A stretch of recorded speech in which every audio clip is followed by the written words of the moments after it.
Morning, folks. Happy Solstice Day. It's officially all downhill and darker from here.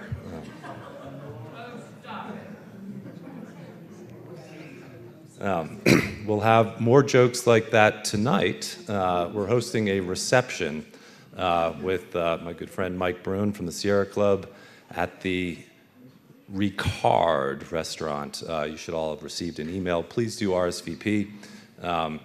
Mike is an even funnier guy, and he's been saving up his jokes in that vein from here on out. So I am Adam Browning, Executive Director of Vote Solar. We're a national nonprofit working around the country, state by state, to do the policy work to bring solar energy into the mainstream. I would say the last election was a wake-up call for everybody that cares about the planet and going forward on climate and renewables.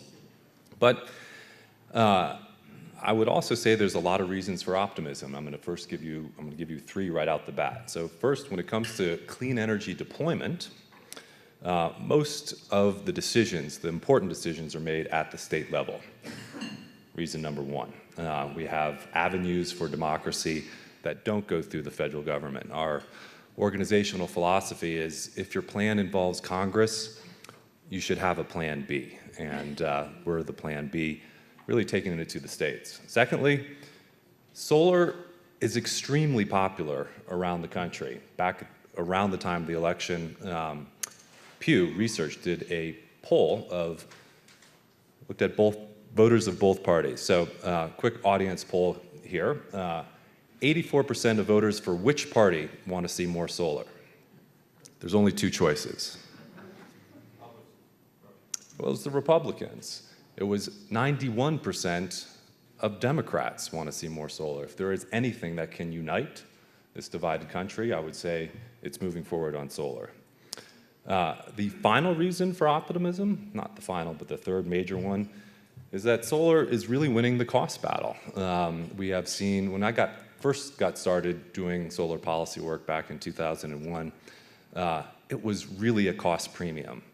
We were looking at $9 a watt for installations. Now, the first phase of policy that we worked on was really about building the scale to bring down costs.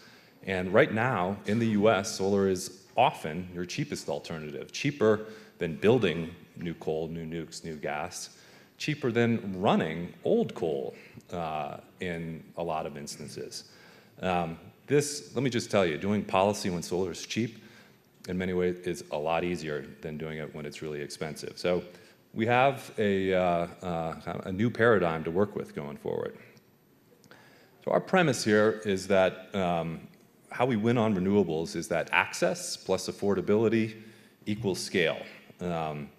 On the access issue, we really work to make sure that every single American can access solar. Quick, one more poll here. Of the top 5 largest publicly traded companies in the world, how many of them have policies that require 100% renewable energy? No, 4. But the 5th is Berkshire Hathaway, and they have one of the largest portfolios of solar and wind assets in America.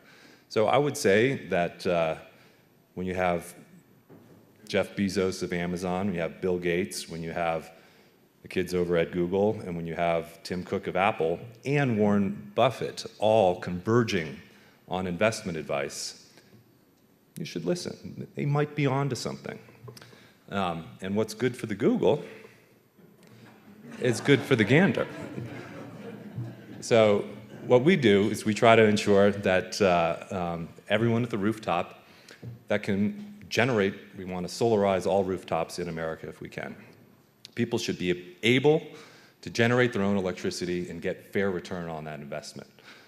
That means net metering and successor net metering type policies. That means a lot of work on rate designs, ensuring that when you generate electricity, you're getting the economic benefit of doing so. Secondly, we really need to increase the utility usage of solar. So early days, that was all about renewable portfolio standards. Colorado was one of the pioneers of this back in Good morning, Hunter. In 2004, Colorado had the first ever ballot initiative for renewables. After a couple tries at getting a renewable portfolio standard at the legislature and failing, took it to the people, and it passed. Once the state got a taste of that, they doubled it and since tripled it, and I think we're going to be up for increasing that going forward in the future.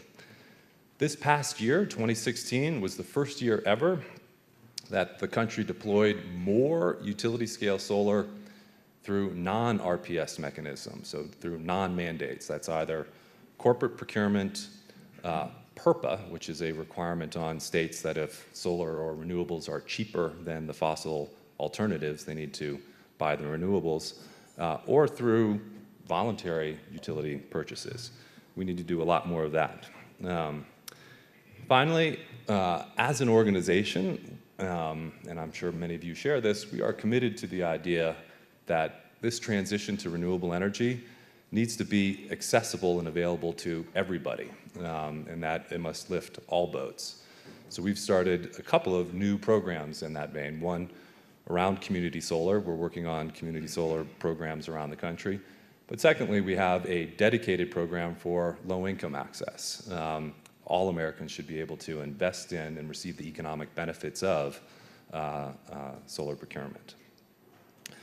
Finally, we're, in many instances in this country, we're reaching, getting close to some limits of how we integrate renewables under current operating paradigms and keep the grid operating. We know how to fix this. It's really just a matter of, in many instances, the appropriate policy mechanisms to make it work, but we need to do this going forward. So, I'd like to talk about a couple of examples where we've got some real policy success at the moment, and then talk a little bit about where we go from here. So, California is where we're based, are headquartered. We've got offices around the country. This is one of the states where we've already seen the fruits of this labor. Right now, there's over 10 gigawatts of utility-scale solar and about 5 gigawatts, a little over, of rooftop solar, and growing every month as we go forward.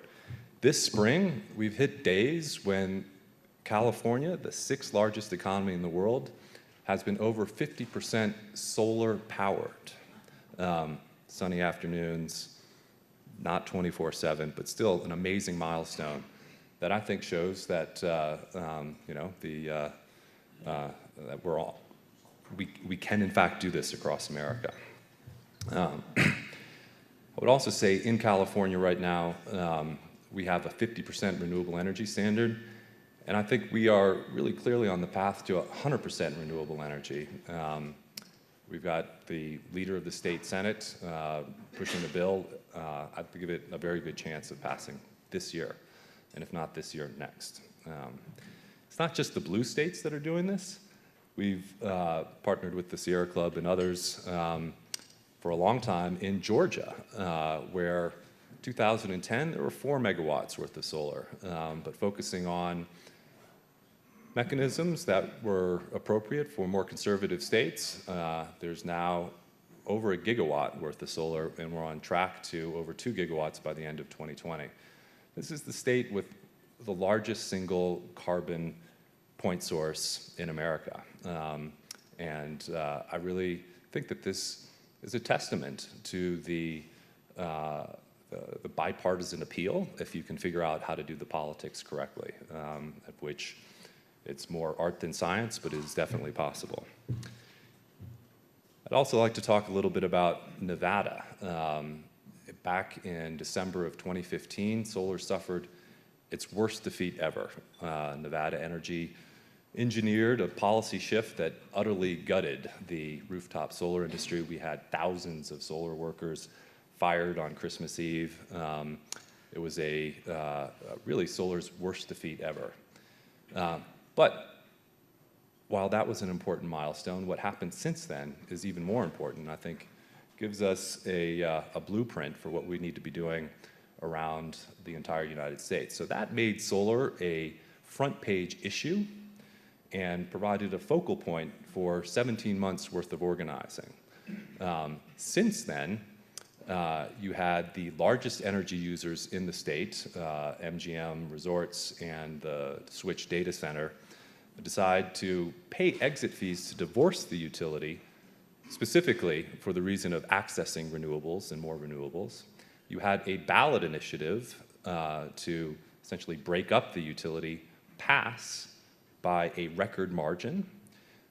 You had a US Senate race. Everybody had to take sides on this issue. So the Senate race to replace Senator Reid, we have really good polling that shows that you had Joe Heck, who had anti-solar views, and you had Carolyn Cortez Masto, who had pro-solar views, and people factored that into their decision. Joe Heck's anti-solar views played a large part in his defeat.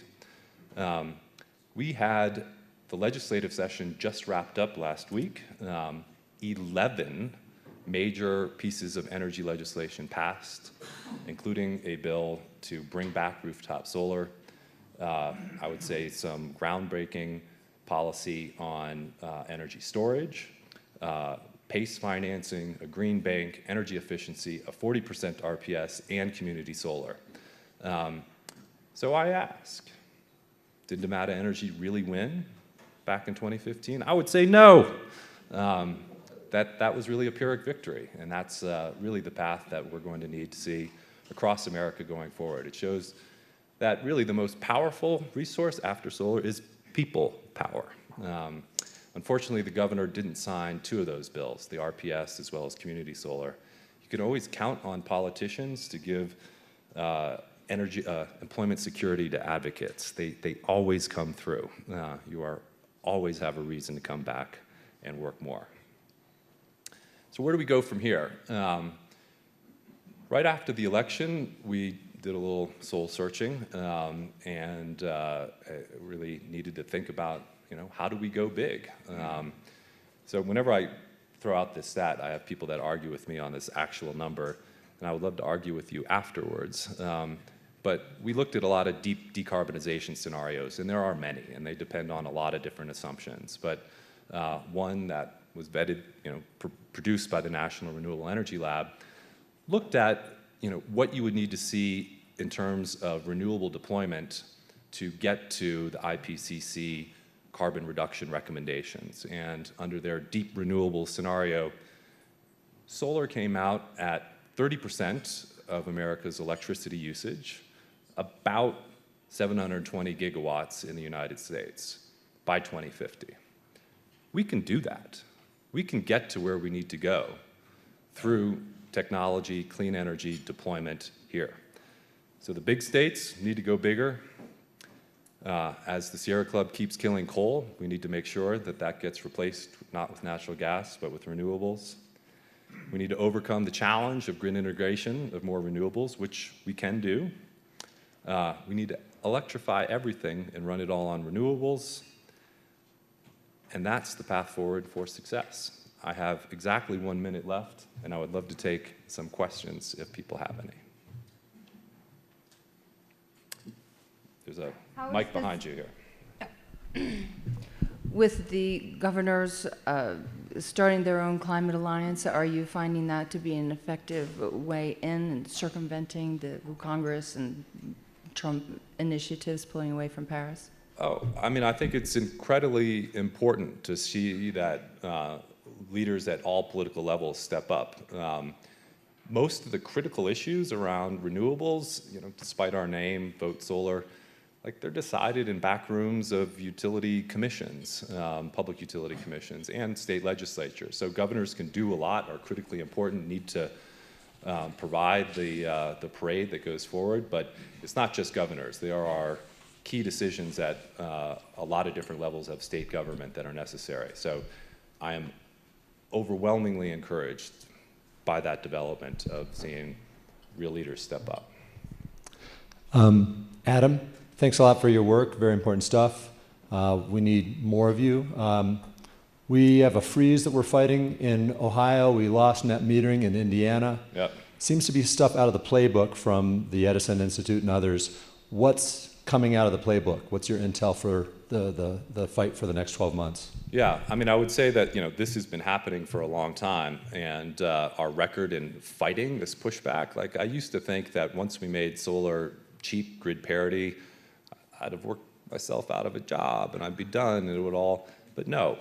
The cheaper solar gets, the more seriously fossil fuel interests take it, and you bring new enemies to the table that we hadn't had before. I almost prefer it back in the days when they just ridiculed you. Not really, I actually like being bigger. The track record of success, we've had a million such attacks and very few losses. So I think we need to keep playing defense going forward. And again, I would just look at what happened in Nevada. It is possible to turn this around and rectify it. I think the biggest new threat will be this, I would say, a countrywide effort to re-subsidize nukes and coal. You see a lot of major utility companies saying, like, this whole free market thing, man, it was cool when we were competitive, but now that we're not, we would like to be re-subsidized and have all kinds of ratepayers who are currently captive to our monopoly give us some more money to run these polluting plants. I am out of time, and I want to be respectful of the clock, but I will be here all day, and our reception tonight, please do come and join us. I look forward to it.